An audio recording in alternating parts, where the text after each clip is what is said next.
I've been counting the many blessings in the family my dad raised. All the love we shared through the years has come back to me in many ways. And today, my mind flashed back to my childhood days. I recall my first day of school and how much it hurt my dad to see me start off in patched up blue jeans. But Dad, today that's the style. My boy won't go anywhere without his patched up jeans. They're old and faded, and they look like they've never been cleaned. And I remember Sunday school and how I'd get mad when you'd make me go. But now I can see why that was so important to you, because we prayed together and we stayed together. Now, my dad was a man that knew his own mind. And I remember when he'd call us all together and he'd say, "Family, it's loving time." His world was built around Mom and the 4 kids they raised. And I can still see the smile that always came on Mama's face each time Dad would say the table grace. The house was filled with lots of noise, but when we got too loud, Dad would always say, "Oh, those devilish boys." There was 3 of us. The 4th was a girl. Well, you know Dad had a choice, a favorite that is. But he'd say, "I love one just as much as I love the other." Oh, would you look at her?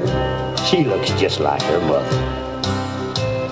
I've heard a lot of other people talk about my dad and talk about the things that he'd done when he was young. Because I might be a little bit prejudiced, but he was the best in the county when it came to a contest and games. Because he could outrun, outbox, outshoot any of the professionals that came to town.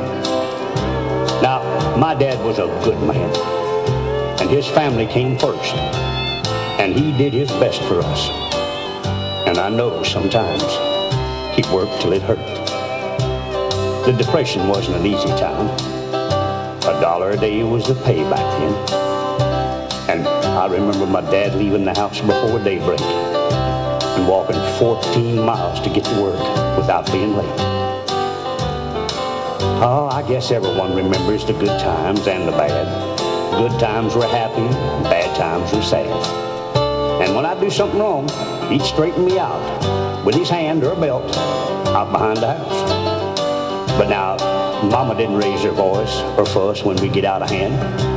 She'd just say, "Now that's enough."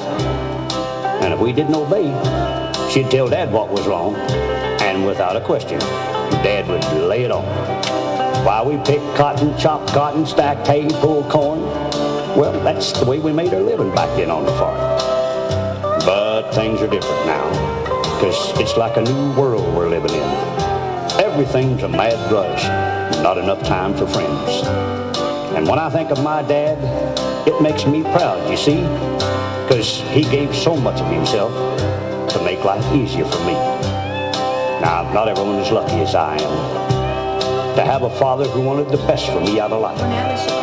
And now when I hear a church bell chime, it's almost like my dad saying, "Family, it's loving time." So why don't you go to your dad right now and tell him you love him? And I'll bet you $1 against a dog biscuit that it will mean more to him than any gift that money could ever buy. Because, you know, you can't ever repay him for all the things he's done for you. And the best way I know to let him know is just say, "Daddy, I love you."